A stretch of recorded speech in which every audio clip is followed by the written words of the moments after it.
اعوذ باللہ من الشیطان الرجیم بسم اللہ الرحمن الرحیم الف لام میم ذالک الکتاب لا ریب فیہ ھدی للمتقین الذین یؤمنون بالغیب ویقیمون الصلاة ومما رزقناہم ينفقون والذین یؤمنون بما انزل الیک وما انزل من قبلک وبالآخرۃ هم یوقنون اولئک علی ھدی من ربہم واولئک هم المفلحون۔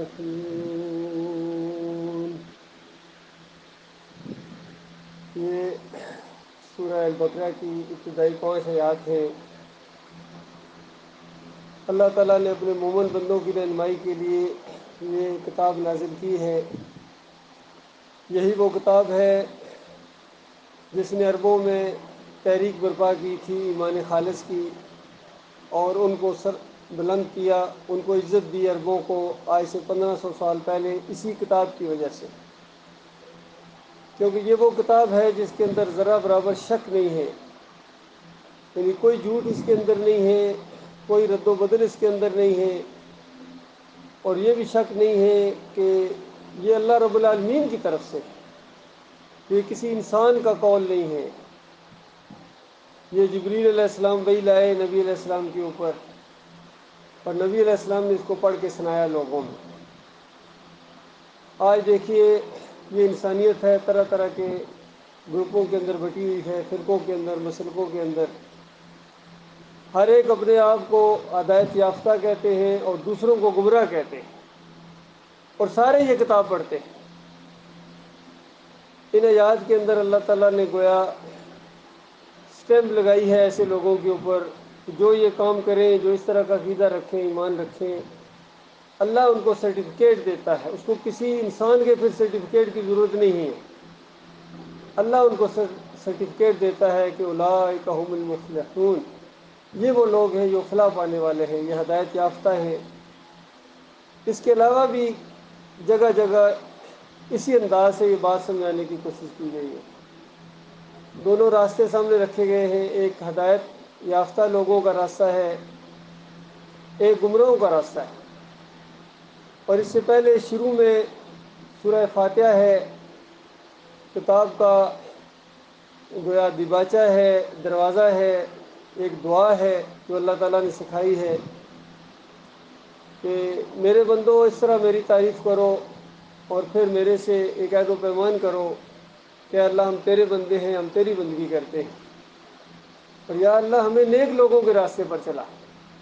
ہم دعائیں مانگ رہے ہیں اللہ تعالیٰ سے، ہم خواہش بھی یہی رکھتے ہیں کہ نیک لوگوں کے راستے پر ہم چلیں، ایسے لوگوں کے راستے پر ہم چلیں جو ہدایت یافتہ، جو انعام یافتہ،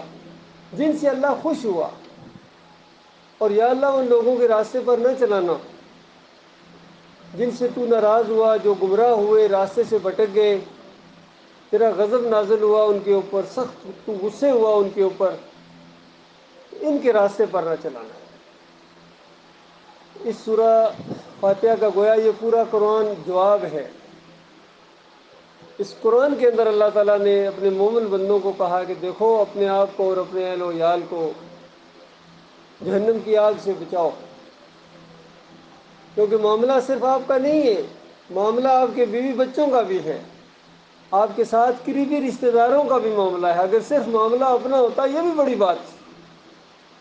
لیکن معاملہ یہ ہے کہ آپ کے ساتھ جڑے ہوئے جو لوگ ہیں ان کا بھی یہی معاملہ ہے۔ اگر آپ اس راستے پر نہ چلیں جو قرآن کا راستہ ہے اور صحیح راستہ ہے،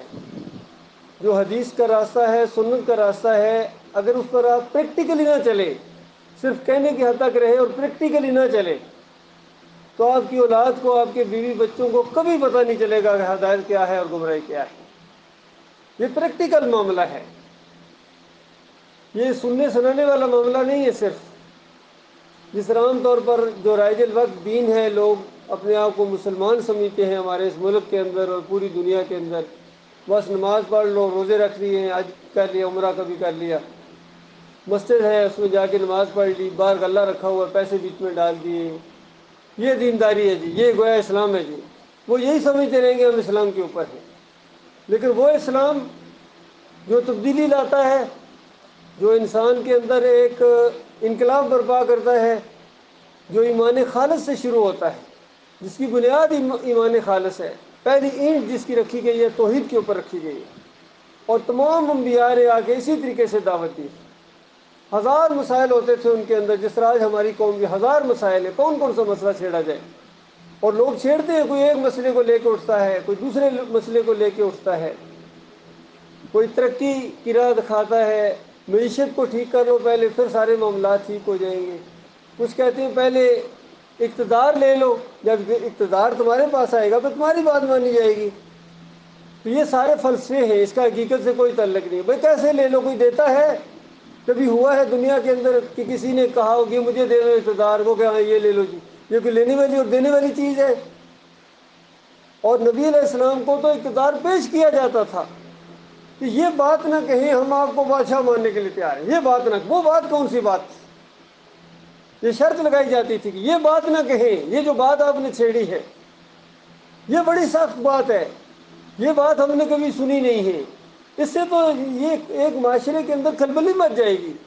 فرعون تک نے کہا تھا موسیٰ علیہ السلام کو، یہ بات موسیٰ، یہ تیری بات اگر مان لی تو مصر کے اندر افراتفری پھیل جائے گی، فساد پھیل جائے گا، اندازہ لگے گا۔ اس کو پتہ تھا یہ بات ایسی ہے کہ کچھ اس کے ماننے والے ہوں گے اور کچھ اس کے انکاری ہوں گے، ان کا لڑائی شروع ہو جائے گی آپس میں۔ یہ بات ایسی بات ہے، یہ قوم کو دو حصوں میں تقسیم کر دیتی ہے، ایک ماننے والے ایک نہ ماننے والے،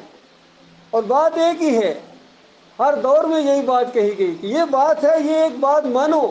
اللہ کی رحمتوں کی بارش ہوگی تمہارے اوپر،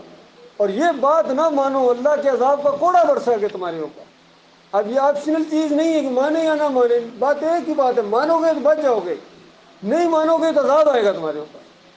ہم وہ دعوت لے کر اٹھے ہیں الحمدللہ، قوم کو اس انداز سے ہم نے سمجھانا ہے کہ یہ بات قوم کے لوگوں تمہارے سامنے رکھی جا رہی ہے، الہکم الہ واحد، تمہارا الہ، تمہارا معبود ایک معبود ہے، اس کے علاوہ کوئی اور معبود نہیں، اس بات کو مانو، تمہارے سارے مسائل چٹکیوں میں حل ہو جائیں گے، تمہارے قرضے اتر جائیں گے، تمہارے جھگڑے ختم ہو جائیں گے، تمہاری نفرتیں ختم ہو جائیں گی، تمہارا ہر مسئلہ ختم ہو جائے گا۔ آج جتنے ڈپارٹمنٹس کو ٹھیک کرنے کی کوشش کرتے ہو، یہ سارے محکمے ٹھیک ہو جائیں گے، صحافی ٹھیک ہو جائیں گے، اخبارات تمہارے ٹھیک ہو جائیں گے، تمہاری فوج ٹھیک ہو جائے گی، تمہاری اسٹیبلشمنٹ ٹھیک ہو جائے گی، اور تمہاری انتظامیہ ٹھیک ہو جائے گی، تمہاری پولیس ٹھیک ہو جائے گی، تمہاری معیشت ٹھیک ہو جائے گی، سب کچھ ٹھیک ہو جائے گا۔ تم یہ ایک بات مان لو، الہکم الہ واحد، تمہارا الہ ایک ہے، تمہارا معبود ایک ہے، اور یہ جو نقلی تم نے معبود بنائے ہوئے ہیں، کسی کو داتا کہتے ہو، کسی کو دستگیر کہتے ہو، کسی کو مشکل کشا، کسی کو حاجت روا کہتے ہو، کسی کو کھوٹی کھری کرنے والا کہتے ہو، جھکتے ہو کسی کے سامنے، رکوع کرتے ہو، سجدے کرتے ہو، چادریں چڑھاتے ہو، عرس و میلے کرتے ہو، کہتے ہو یہاں سے بگڑی بنے گی، یہاں غلے رکھے ہوئے تم نے پیسے ڈالتے ہو، تمہاری پیری مریدی ہے، یہ سارے فراڈیے ہیں، یہ سارا جھوٹ ہے، اور اللہ کی کتاب کا انکار ہے، اور تمہاری ساری مسائل کے حل ہونے کے راستے میں سب سے بڑی رکاوٹ ہی یہی ہے۔ تم یہ بات سمجھنے کی کوشش نہیں کرتے، تو ٹھیک ہے، لگے رہو پھر، ہمیں کیا پڑی ہے، ہمارے رب کو کیا پڑی ہے کہ تم اس کو نہ پکارو؟ جب تم نے اس کی بات کو جھٹلا دیا ہے، اب عنقریب تمہارے اوپر اللہ کا عذاب آئے گا، اور یہ تمہارے اوپر اللہ کے ہلکے عذاب کے کچوکے ابھی یہ جو آ رہے ہیں، کبھی طوفان آتے ہیں، کبھی زلزلے، کبھی سیلاب آتے ہیں، کبھی اللہ کے باغی کافر اور مشرک تمہارے اوپر مسلط کر دیے گئے ہیں، بدماش قسم کے لوگ جو تمہارے اوپر ترس نہیں کھاتے ہیں، یہ اللہ کا عذاب ہے تمہارے اوپر۔ کہیں تم فرقوں کے اندر بٹ گئے ہو، کوئی بریلوی بنا دیا گیا، کوئی دیوبندی، کوئی اہل حدیث، کوئی سلفی، کوئی حنفی اور کوئی حنیفی بنا دیا گیا، یہ تمہارے اوپر اللہ کے عذاب کے کوڑے ہیں جو برس رہے ہیں۔ پھر تمہارے سیاسی گروپ بن گئے، فرقہ بندیاں ہیں، اور پھر تمہیں مسلکوں کے اندر جگڑ کر، پارٹیوں کے اندر جگڑ کر شیطان نے تمہارے اوپر حکمرانی کی ہے۔ تم اللہ کے بندے بننے کی بجائے تم قبروں کے، مزاروں کے بندے، گنبد کے بندے بن گئے ہو، پیروں کے بندے بن گئے ہو، سیاسی لیڈروں کے بندے بن گئے ہو، اپنے افسران کے بندے ہو، ہر چیز کی بندگی کرتے ہو سوائے اللہ کی بندگی کے۔ یہ مسئلہ ہے، اصل مسئلہ ہے، بنیادی مسئلہ ہے، اس کے علاوہ ہمارے پاس کچھ نہیں ہے تمہیں بتانے کے لیے۔ یہ بات مانو گے، اپنا بھلا کرو گے، نہیں مانو گے، اپنا نقصان کرو گے۔ تمہارے بیوی بچے جہنم کی آگ کے اندر جلیں گے، وہاں تمہاری گریبان کو پکڑیں گے، تمہاری بیوی تمہارے اوپر لعنت بھیجے گی کہ بے ایمان، دنیا میں تم نے اچھی گاڑی میں بٹھایا تھا، اتنے اچھے محل اور اتنے اچھے بڑے فلیٹ میں تم نے رہائش دلوائی تھی، اچھے کھانے تم نے کھلوائے تھے، اور بے ایمان تم نے یہ بات نہیں مانی، نہ کہیں سے سیکھ کے آئے ہو نہ ہمیں بتائی، ایسے خاوند تمہارے اوپر لعنت ہو۔ یہی بھائی بڑے بھائی کو کہے گا، بڑا بھائی چھوٹے بھائی کو کہے گا، اور اولاد اپنے والد کو کہے گی، جگری دوست آپس میں ایک دوسرے کو یہی کہیں گے کہ بے ایمانو، ایک پارٹیاں کرتے تھے، پکنک ہوتی تھی، ہر چیز ہوتی تھی، اور ایک بات آئی بھی تھی، میں نے اس کا ذکر بھی تم سے کیا تھا، لیکن تم نے کہا نہیں چھوڑو ایسے، یہ مولوی بات کہہ، سب کو تم نے مولوی سمجھا تھا، تمہیں مولوی اور مجاہد میں کوئی فرق نظر نہیں آیا تھا، تم نے ہر معاملے میں اپنی عقل کو استعمال کیا تھا، ٹماٹر بھی لینے جاتے تھے عقل کو استعمال کرتے تھے، گڑھا لینے جاتے تھے، آلو لینے جاتے تھے، کوئی چیز لینے جاتے تھے عقل کو استعمال کرتے تھے کہ کہیں باسی تو نہیں ہے، کہیں غلط تو نہیں ہے، کہیں ریٹ زیادہ تو نہیں لگایا جا رہا، لیکن ایمان عقیدے کے معاملے میں تم نے کبھی سنجیدگی اختیار نہیں کی تھی، جو کچھ مولوی صاحب کا چبایا ہوا تھا تم نے نگلنا شروع کر دیا، جو کچھ پیر صاحب نے تمہیں بتایا تم نے اس کی پنڈلیاں دبانی شروع کر دی، تمہیں ذرا ہوش نہیں آئی ہے۔ اس انداز سے یہ سارے پچھتائیں گے، ہاتھ ملتے رہ جائیں گے، لیکن واپس نہیں آ سکیں گے۔ میرے بھائیوں، یہ ایمان کی دولت جو آپ کو ملی ہے، یقین کرو یہ بڑوں کی بادشاہی سے زیادہ بڑی بات آپ کے حصے میں آ گئی، جن کو یہ بات سمجھ میں آ گئی، کوئی دولت اس کا مقابلہ نہیں کر سکتی ہے جو ایمان آپ کے حصے میں آ گیا ہے۔ اسی سلسلے میں ہم باہر نکلے ہیں، یہ پروگرام بنایا ہے، اس کے علاوہ ہمارا کوئی اور مقصد نہیں ہے، نہ ہم نے ووٹ لینے ہیں، نہ چندے اکٹھے کرنے ہیں، نہ کوئی اور کسی چلے کی طرف لوگوں کو، یا کوئی پارٹیاں نہیں، ہم نے ووٹیں نہیں لینی آپ سے، سیاسی لوگ نہیں ہیں ہم۔ ہماری سیاست تمہاری سیاست سے بہت اونچی ہے، تمہاری سیاست بہت چھوٹی ہے، ہماری سیاست پوری دنیا کا نقشہ بدری کر دے گی انشاءاللہ، ہماری سیاست بہت بڑی ہے، تم بہت چھوٹے پر راضی ہو گئے ہو، مالک نے تمہارے لیے بہت کچھ رکھا ہوا تھا، دنیا میں بھی اللہ تعالیٰ نے تمہارا سر بلند کرنا تھا اگر یہ بات مان لیتے، اور آخرت میں جنت کی بادشاہی کا تاج تمہیں پہنانا تھا اللہ تعالیٰ نے، لیکن تم نے جلدی معاملہ کیا ہے، تم نے اللہ کی بات پر یقین ہی نہیں کیا ہے، تم نے نبیوں کی بات پر یقین نہیں کیا ہے، تمہیں نبیوں کا راستہ پسند نہیں آیا ہے، آخری نبی محمد صلی اللہ علیہ وآلہ وسلم کا راستہ تمہیں پسند نہیں آیا ہے، تمہیں راستہ پسند آیا ہے عبد القادر جیلانی کا، معین الدین چشتی کا، علی جویری کا راستہ تمہیں پسند آیا، اعلیٰ حضرت اور ابو اعلیٰ کا راستہ تمہیں پسند آیا ہے،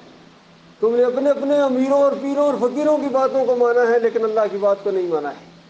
اگر اللہ کی بات کو مانتے، یوں ذلت و خواری تمہارے مقدر میں نہ بنتی، تم اس طرح بھیک مانگتے، کشکول اٹھا کے نہ دوسروں کے سامنے جاتے، کبھی روس کے سامنے جاتے ہو، کبھی چائنا سے بھیک مانگتے ہو،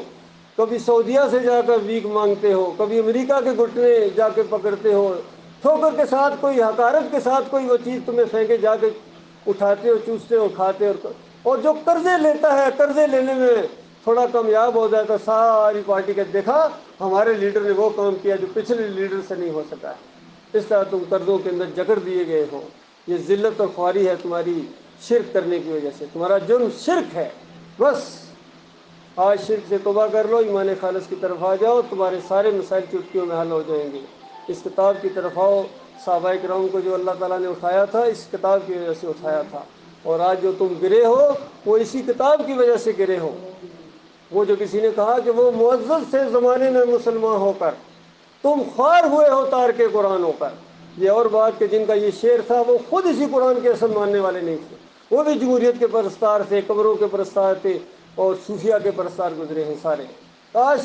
یہ جو بات کہتے ہیں اس کے اوپر عمل کریں، عمل کرنے کا وقت ہے، اسی لیے میں نے کہا یہ پریکٹیکل معاملہ ہے، یہ صرف تھیوری نہیں ہے کہ بات منہ سے کہہ دی تو وہ معاملہ ہے، جب تک پریکٹیکل اس کے پیچھے نہیں ہوگا، تم نے عملاً کفر و شرک کو چھوڑنا ہوگا، ان سب بتوں کو گرانا ہوگا، چاہے یہ مزاروں کی شکل میں ہوں، چاہے یہ مورتیوں کی شکل میں ہوں، چاہے تصویروں کی شکل میں ہوں، چاہے یہ مسلک کی شکل میں ہوں، فرقہ بندی کی شکل میں ہوں، ان سارے بتوں کو توڑنا ہوگا، اور خالص اپنے آپ کو اسلام کے اندر لاؤ، مسلمان کہلواؤ، مسلم کہلواؤ، پھر اللہ تعالیٰ تمہاری اس ذلت کو عزت کے اندر بدلی کر دے گا۔ اللہ تعالیٰ غور و فکر کرنے کی توفیق عطا فرمائے۔ وقولوا قولی ھذا استغفر اللہ لی ولکم ولسائر المسلمین۔